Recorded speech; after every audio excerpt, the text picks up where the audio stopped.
All right, shalom, shalom. This is Brother Kasha Kwala from the GMS Atlanta Church, giving all glory, honor, and praises to Yahweh, Ba'ashem, Yahweh Shai, Ba'ashem, Rachakodash.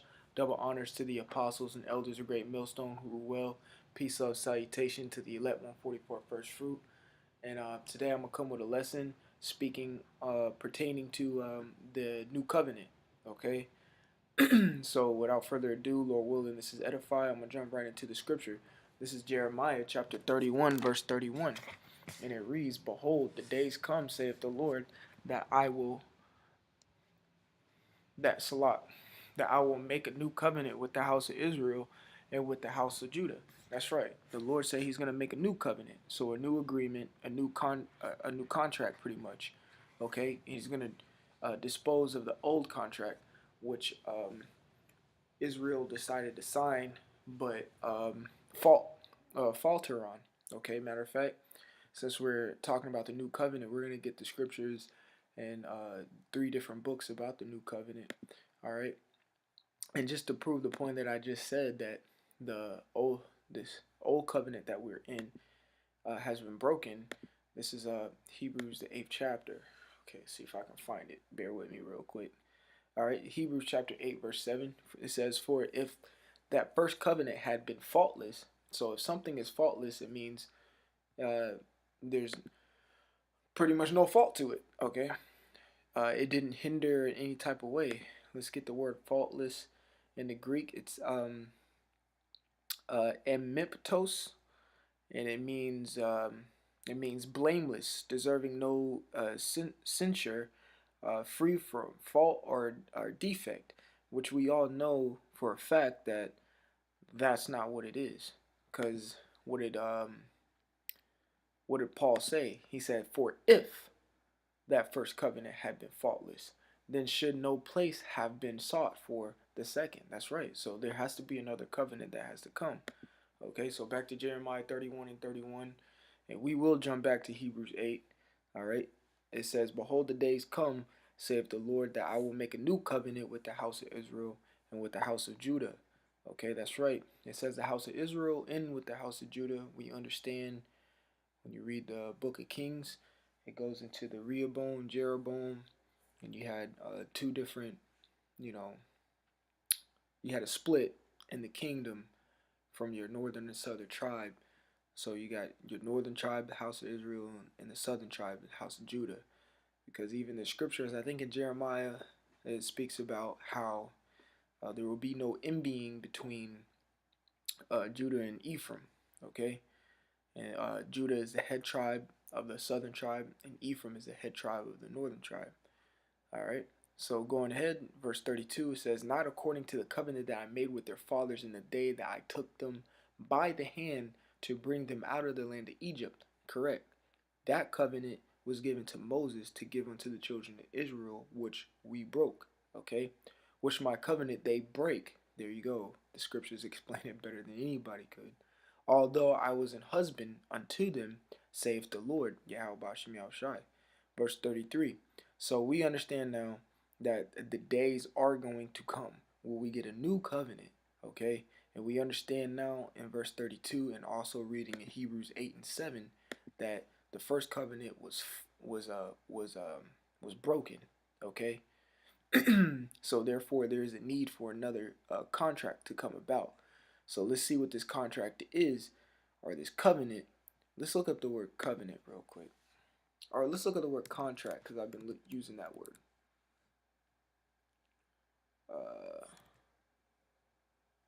Contract. Let's spell that right. Contract. A written or spoken agreement. That's right. The Old Testament, Salak, the Old Covenant was written and it was oral or spoken, okay? Especially one concerning employment, sales, or tenancy that is intended to be enforceable by law, okay? That's right, because technically this is our employment, and we go out salat, because the scriptures say buy the truth, sell it not. But we go out and try to wake up the elect, okay? And it says that is intended to be enforceable by law. Okay, he says decrease in size, number, or range. That's not what I want. Enter, there we go. Enter into a formal or a legally binding agreement. That's what we did when we um, agreed with the Lord to accept this covenant. Okay, the first covenant that we break.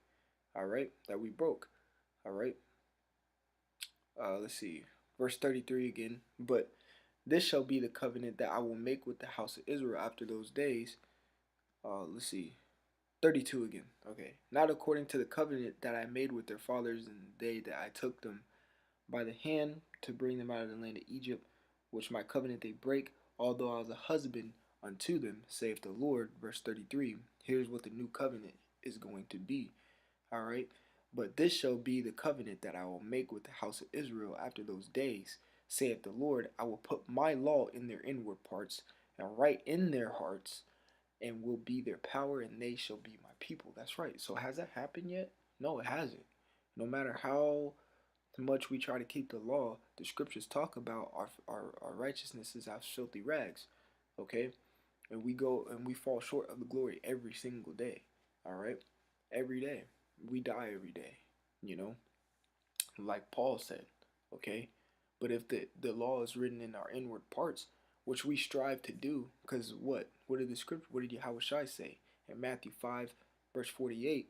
It says, be perfect as my Father is in heaven is perfect. Okay, so you strive for perfection. And how do you get perfection? You learn from your mistakes. Okay, that's how you purify or perfect yourself. You offend less, and you do the things um, that you used to do no more. That's perfecting yourself right there. Okay, so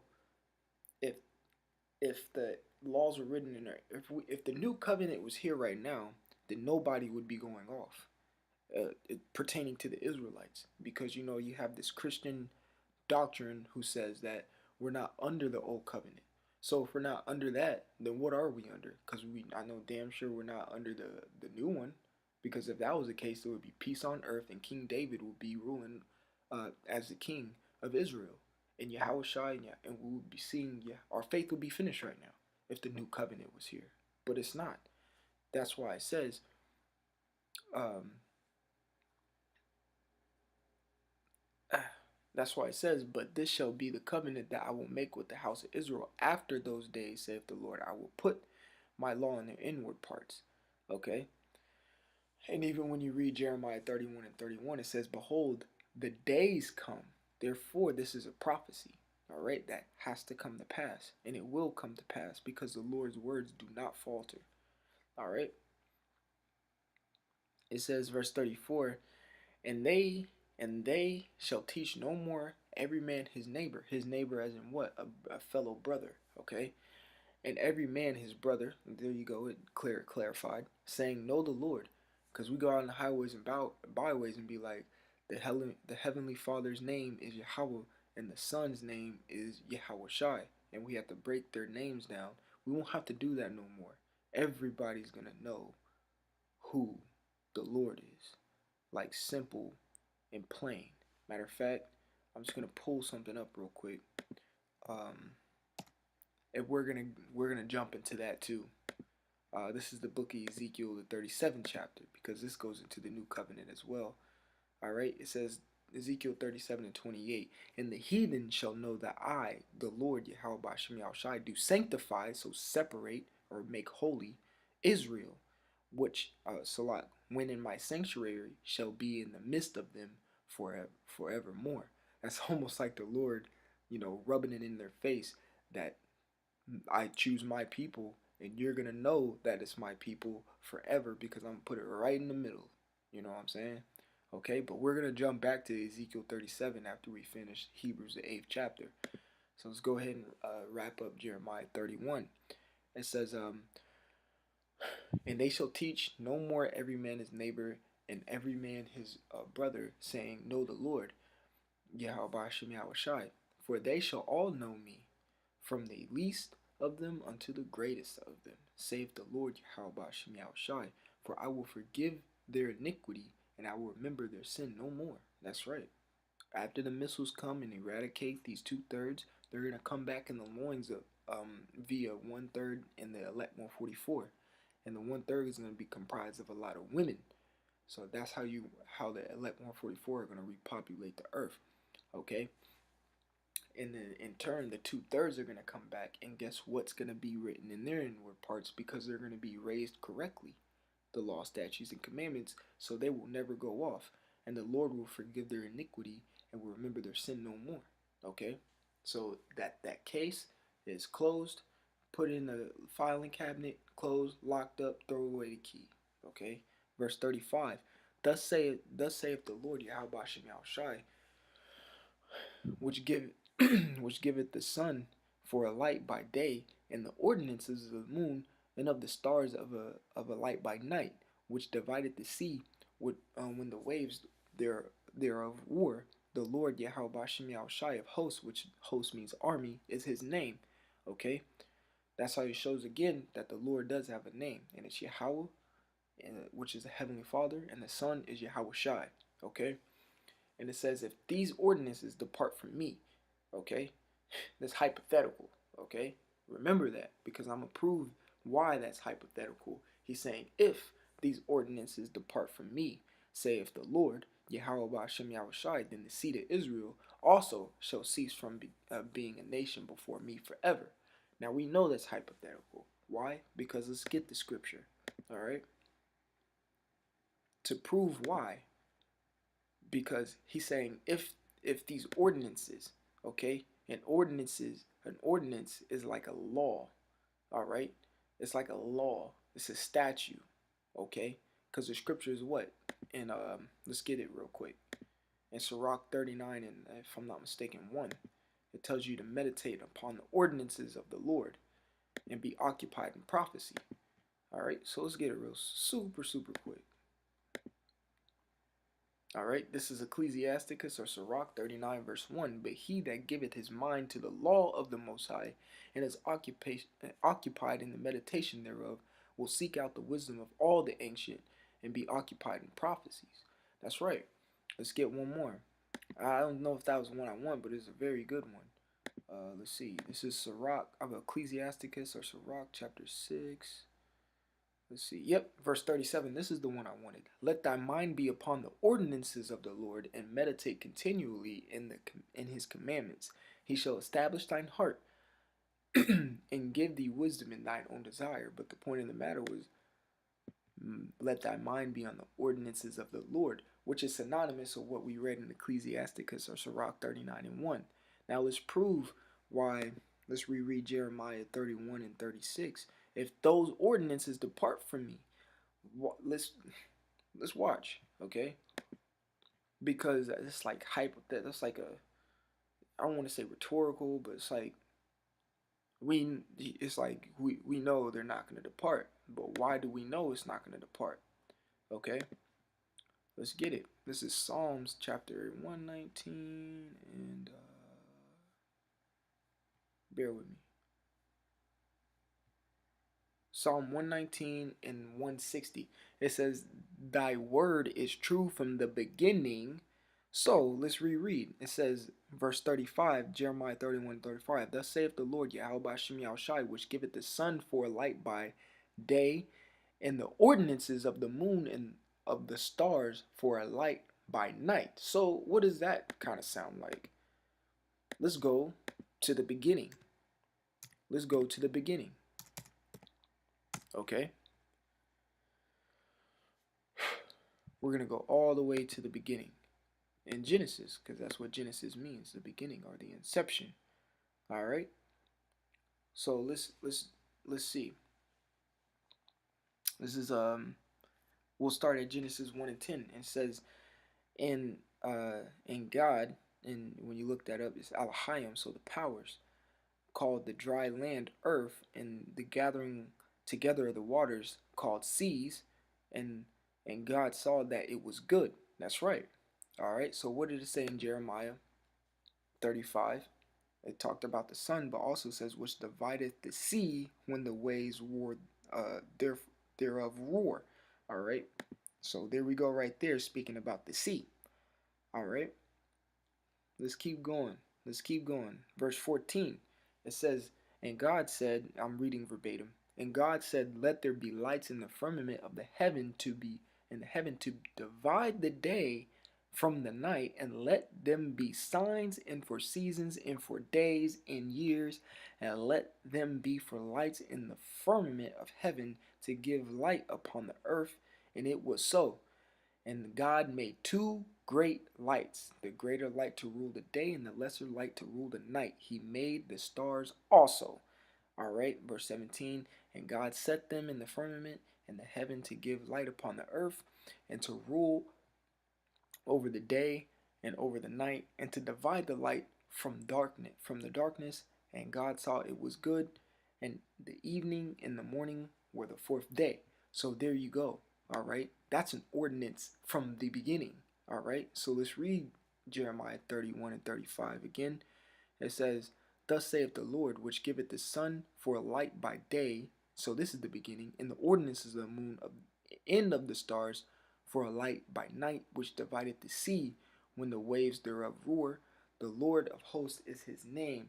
If those ordinances depart from me, which they will not, because we read it in Psalm 19 and 60 and 160, because we understand the ordinances of the Lord. When you look up the word ordinance, it goes into statute or a law.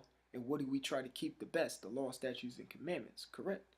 So it says, Psalm 119 and 160, thy word is true from the beginning, and every one of thy righteous judgment endureth forever. So you go into the word endure, it means to make hard. Okay, so when you make something hard, it lasts. Okay, his word, his ordinances last forever. Okay, so we understand that who won't be done away with forever? The house of Israel, or the seed of Israel, like it says in the 36th verse. All right, so Jeremiah 31 and 36 again. If those ordinances depart from me, from before me, saith the Lord, then the seed of Israel also shall cease from being a nation before me forever. Okay, all right, and we know that's not going to happen according to what it says in Psalm 119 and 160. All right. So let's continue and let's go to we'll go in order. All right. So this is Ezekiel chapter 37, and we'll start at 21, because this is going in more so into the new covenant. The scriptures always give you detail. It gives you a detail, and then another detail you put on top of that detail, and another detail to put on top of those details to get the full picture of the story. That's why you have, for an example, 4 gospels: Matthew, Mark, Luke, and John. Okay, they're all comprised of saying the same things, but you get the different pictures and you piece everything up together to get the full idea. All right, or get the totality of what was actually going on. So it's the same thing here when we read about the new covenant. All right, so it's Ezekiel chapter 37 verse 21, and it says, and say unto them, saith the Lord power, behold, I will take the children of Israel from among the heathen. So that's right. So that goes all the way back to what? You can go take it back to Revelation 7, all right, where it talks about the peaceable multitude. You can go all the way to what? Let's pull these scriptures out for edification purposes. I think it's Second Peter. If I'm not, maybe First Peter. Yeah, it's First Peter. Bear with me, Akim. This is First Peter chapter 1 verse 1. It says, Peter, an apostle of Yahushua Hamashiach, to the strangers scattered throughout Pontus, Galatia, Cappadocia, Asia, and Bithynia. All right. So this says the strangers scattered. All right. Who are those strangers? The Gentiles or the Hellenists. All right. The Hellenists. Who were Hellenized? The Israelites. Okay. So these were the strangers of the Israelites scattered throughout Pontus, Galatia, Cappadocia, Asia, and Bithynia.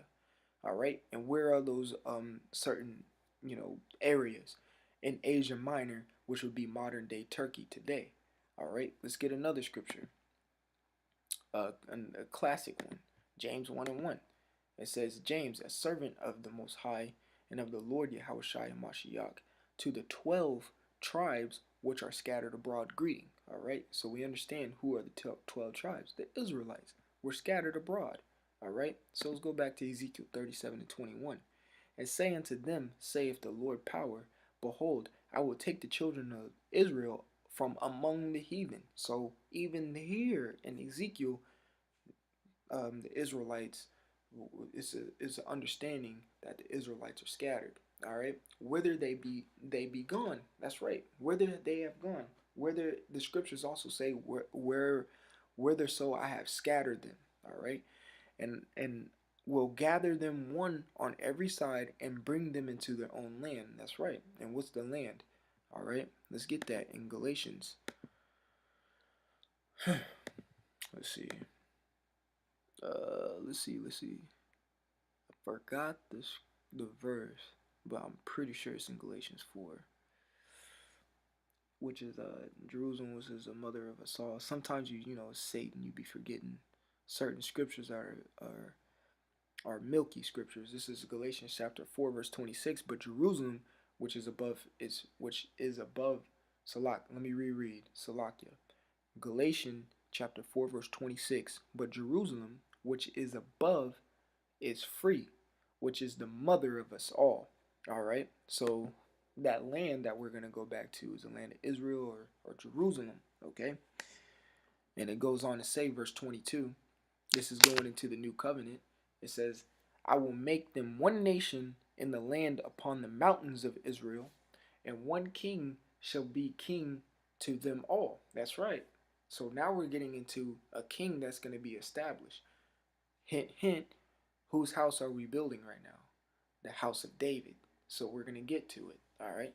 It says you can't build the house of David without David. You know what I'm saying? And it says, and they shall be no more two nations, neither shall they be divided into two kingdoms anymore at all. Like we explained earlier in the lesson when Jeremiah 31, where it said, um, Jeremiah 31 and 31, behold, the days come, saith the Lord Yahweh Hashem Yahushai, that I will make a new covenant with the house of Israel and with the house of Judah. We understand it was a split, okay? Ezekiel 30, you see how things are being pieced together, okay? It says Ezekiel 37 and 22, and I will make them one nation in the land upon the mountains of Israel, and one king shall be king to them all. All right, and they shall be no more two nations, neither shall they be divided into two kingdoms anymore at all. So there won't be Ephraim and Judah. It will just be Israel. Okay, I'm speaking Ephraim and Judah just for saying short as the southern tribes and the northern tribes. Okay, it says verse 37. Neither shall they defile. Oh, I'm sorry. It says land upon the mountains of Israel. The mountains are symbolic of a government. All right. So let's prove that really really swiftly. And I think it's Micah the fourth chapter. Yep, Micah 4:1. But in the last days it shall come to pass that the mountain of the house of the Lord Yahweh Shem Yahushai shall be established in the top of the mountains, and it shall be exalted above the hills, and the people shall flow unto it. All right, so that mountain is speaking about the government. The Lord is going to establish his government, okay, upon all the other governments of the earth. All right, just to clear that point. All right, so verse 23, it says, neither shall they defile themselves anymore with their idols. That's right. They're going to do away with all the idols, Cesare Borgia and all these other things that totally hindered our people from getting closer to Yahweh Shem Yahushai and continually made them go off. So nor with their detestable things. All right, let's look up the word detestable. All right, detestable. It says detestable thing or idol, abominable thing, abomination, idol, detested thing. Okay. Let's get a precept real quick. Let's go to Malachi, the first chapter. Let's see verse 7. It says, ye offer polluted bread upon my altar, and ye say, wherein have we polluted thee? And that ye say, the table of the Lord is contemptible. When you go into the word contemptible, it means of disdained. Or you can synonymize it, or a synonym would be abominable. is what they say. Okay, there will be no more of that, as we read in Ezekiel 37. All right, it says, detestable things, nor with any of their transgressions. Transgression is a filthy act. All right, or abomination, or what? A sin. There will be no more sin. All right, that's why in Jeremiah 31 it says their sins shall be remembered no more. All right, in the 34th chapter. I mean the 34th verse, Salakia. All right. Continuing on, but it says, but I will save them out of their dwelling places wherein they have sinned, and will cleanse them. That's right. They shall be made white. That word white goes into the word pure. That's why you have something in the book of Revelation where it speaks on the woman shall be in white raiment, if I'm not mistaken. All right, it means cleansed. All right, because the elect 144 are going to be as the bride going to meet the bridegroom, all right, which is Yahushai, which is the lamb, all right, because in Revelation 14 it talks about those are they which follow the lamb whithersoever he went, all right. So continuing on, so shall they be my people and I will be their power. It sounds kind of synonymous to what Jeremiah 31 and 33 says, and I'm going to read it real quick again. But this shall be the covenant that I will make with the house of Israel after those days, saith the Lord. I will put my law in their inward parts and write in their hearts, and will be their power, and they shall be my people. Okay, so Ezekiel and Jeremiah were in the same spirit. Now, verse 24, this was the hint that I was going to earlier. We're building the house of David, and what king is he going to put over us? He says, and one king shall be king to them all. That's right. Okay. Ultimately, that king, the Lord of Lord, Kings of King, Yahushai, Yahweh Bashem Yahushai, but he is going to set his chain of command up. All right. Verse 24, and David, my servant, shall be king over them, and they shall have one shepherd, and they shall all walk in my judgments and observe my statutes and do them. That's right. It says observe my statutes. That's right. Just like we read in Sirach or Ecclesiasticus chapter 6 and 37, and also Ecclesiasticus or Sirach chapter 39 verse 1. Verse 25, Ezekiel 37 and 25. And they shall dwell in the land that I have given unto Jacob my servant. When you go all the way back and you start reading in the book of Deuteronomy, the book of Joshua, it talks about how we're going to receive a land. That land was Canaan, which we took from the Canaanites, which are Hamites, and we made it ours, which was the land of Jerusalem or the land of Israel. Okay, that's the land that we're going to get back, the land flowing with milk and honey. All right, wherein your fathers have dwelt, and they shall dwell therein. Now, again, this is a part of the new covenant. Are we in our land of milk and honey right now? No. So this is another cut to the Christians who talk about we're in the new covenant already. You're idiots. Because first of all, most of y'all are Edomites who aren't a part of this. Okay? This is only for the children of Israel. Second off, guess what? We're not there. Guess what? Some Jew rats are there. Okay? And guess what's going on over there? War. When we're over there, there will be no more war. According to, let's go back to Micah chapter 4. All right? Micah chapter 4 and 3. And he shall judge among many people, and rebuke strong nations afar off, and they shall beat their swords into plowshares, and their spears into pruning hooks. Nation shall not lift up sword against nation, neither shall they learn war anymore. That's right. That's completely opposite of what it says in Joel, the 3rd chapter. Okay? So, Joel, the 3rd chapter is coming to pass.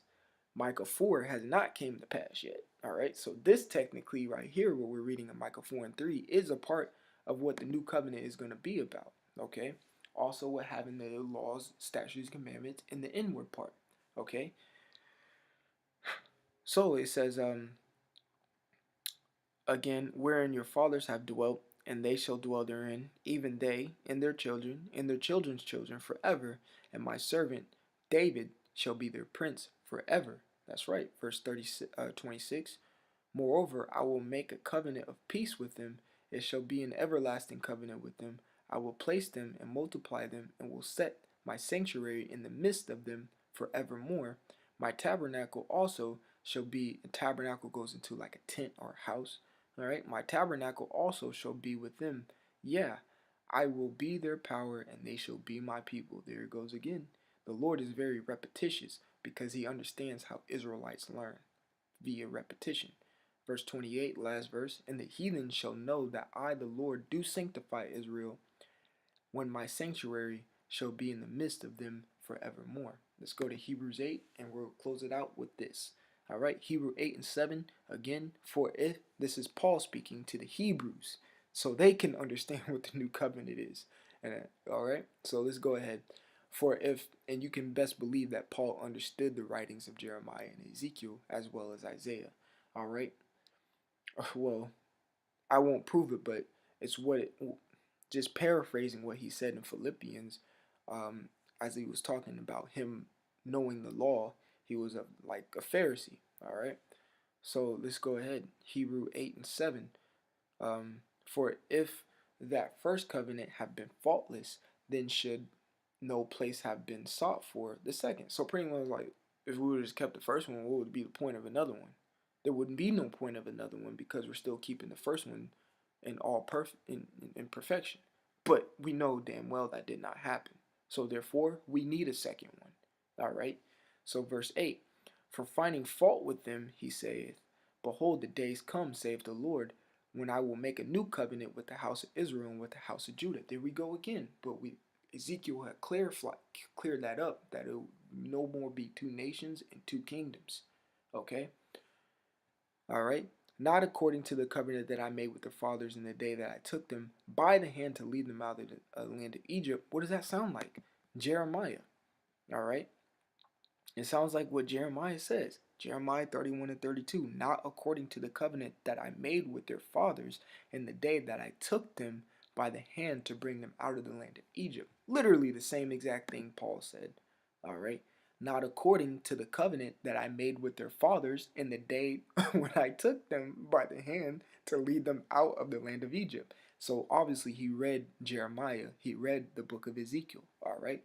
Because they continued not in my covenant, and I regarded them not, saith the Lord. It says, I regarded them not, saith the Lord. So let's go jump in to why the Lord did not regard us.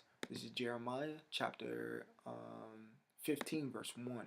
All right. Then saith the Lord Yahweh Shemel Shai unto me, though Moses and Samuel stood before me, Moses, the one who gave you the written part of the first covenant, okay, yet my mind could not be toward this people. Cast them out of my sight and let them go forth. That's right.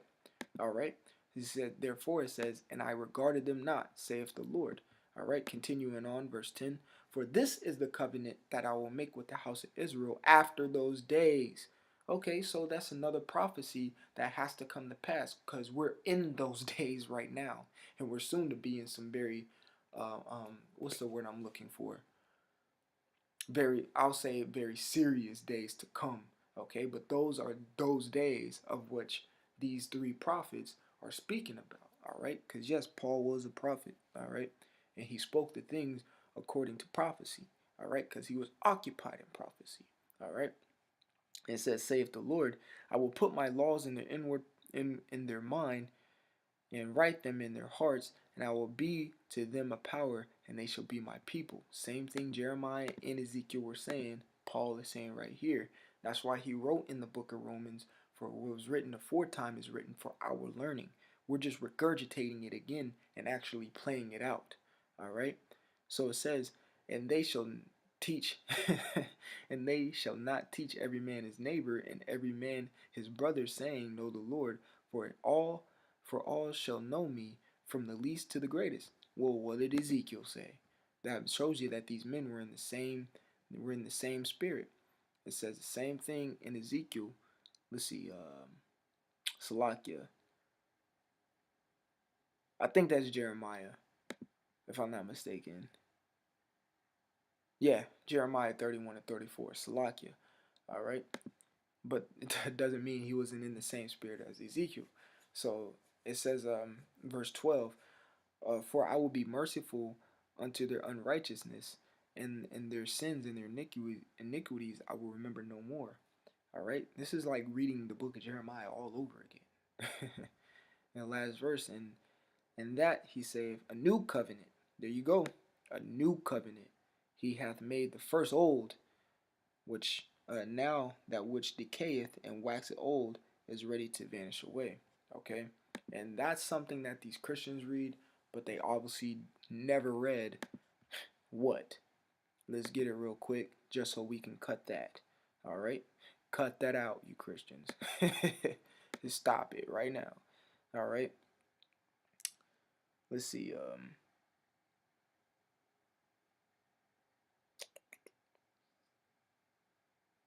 All right, this is Romans 6 because let's see.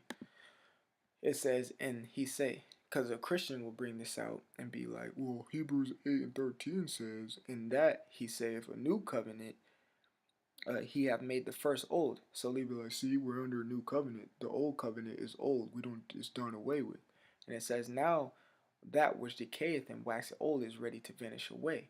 All right, but hey, look, it ain't vanished away yet. We're still trying to keep that old covenant, is what we're trying to be under, okay?